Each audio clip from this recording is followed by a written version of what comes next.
Adam Christology, I think, is probably a phrase coined by James Dunn. And so, yes, the Adam Christology, there's an obvious comparison. In Philippians 2, you, of course, have a verse there. It's been used, I think, abused, to try to create the idea of a pre-existing God, the Son.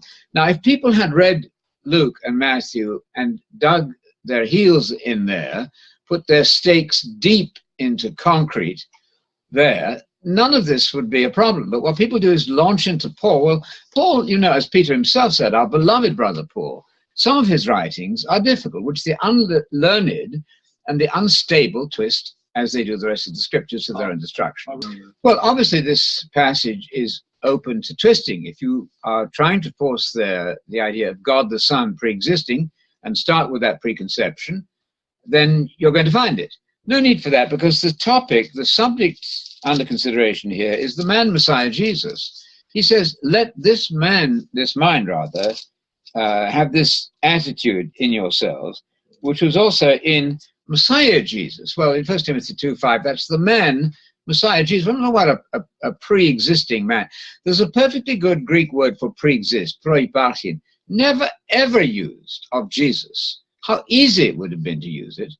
If you want to read up on this, you young students, then there is a very interesting study of pre-existence in Justin Martyr by a man by the name of Trekatellis. It's a very interesting book, how Justin Martyr in the 2nd century introduces the idea of a pre-existence of Jesus, but it's not in the Bible.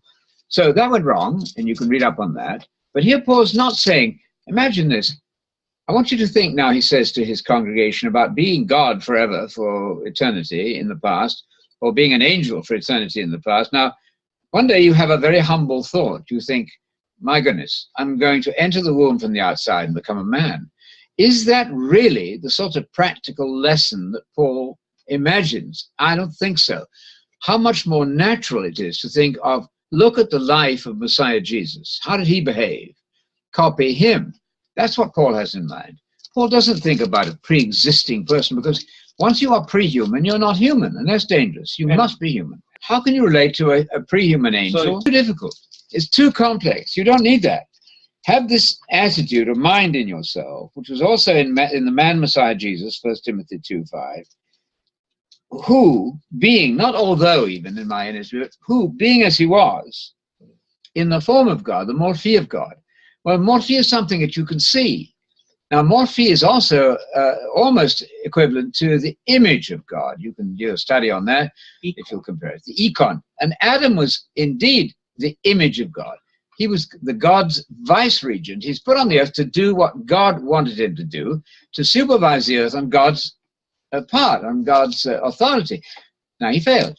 Obviously. It's not very difficult. And 1 Corinthians 15 talks about the first Adam and the second Adam. We know about the first Adam and the second Adam. One failed and the other succeeded. So he was in the form, and the word status is what I would use there.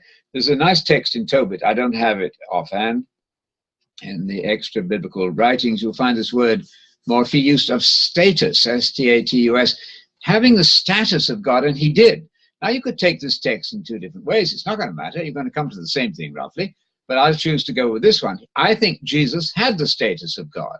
He was in the form of God. You looked at him and you say, I'm seeing God here. Jesus said that. Not that he was God, but if you're hearing his words, you're hearing the words of God. He had the status of God. Well, Adam did too, but he lost it.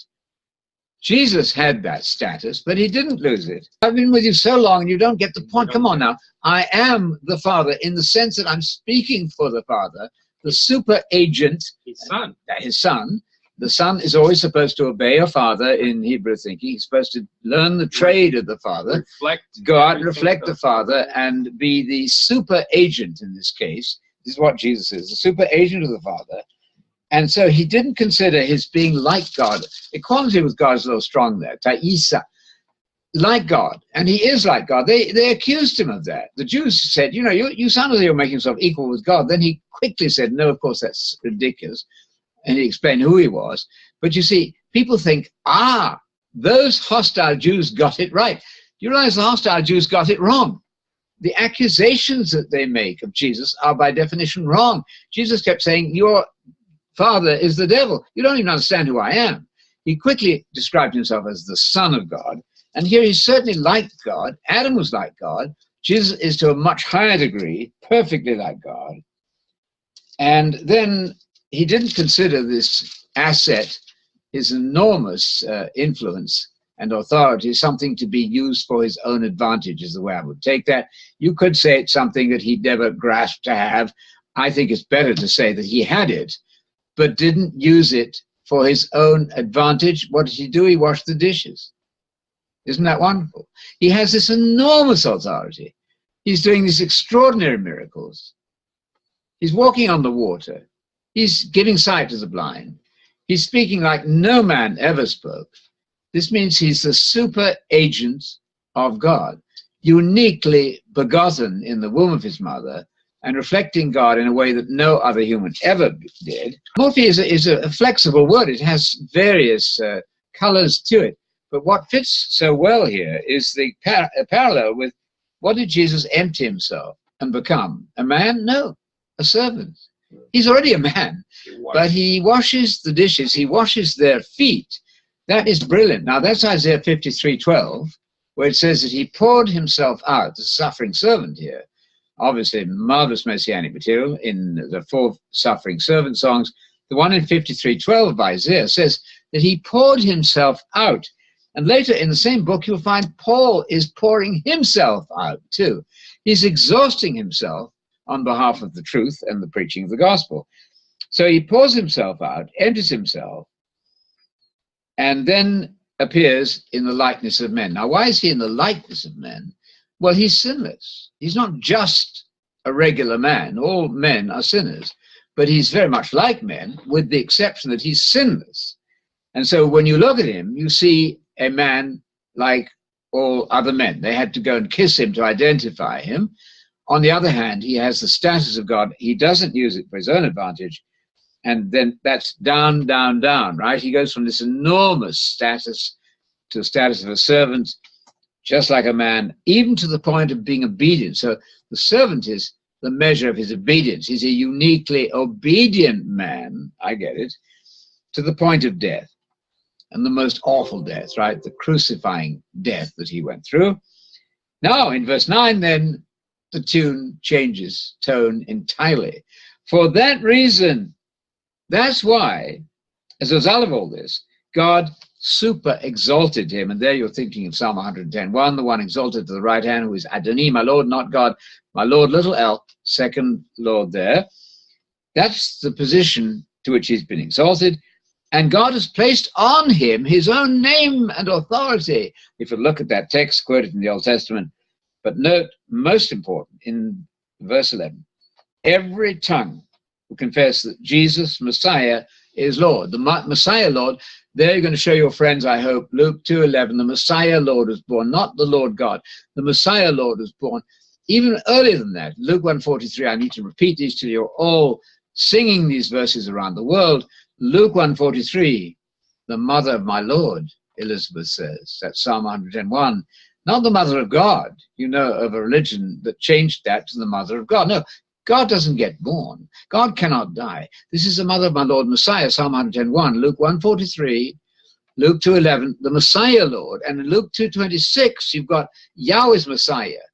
So there are 2 Lords, Psalm 110:1, one of whom is not God.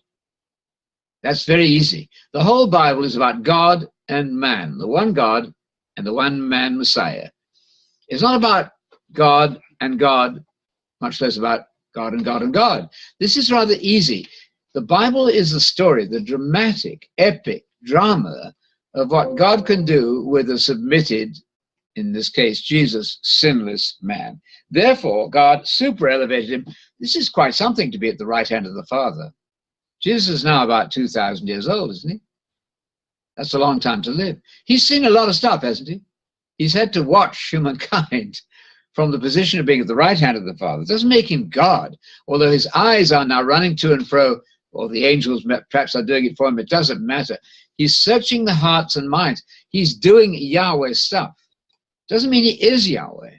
It means that God has given this enormous, unparalleled authority to his Son, Jesus, to the glory of God the Father. That's where it ends.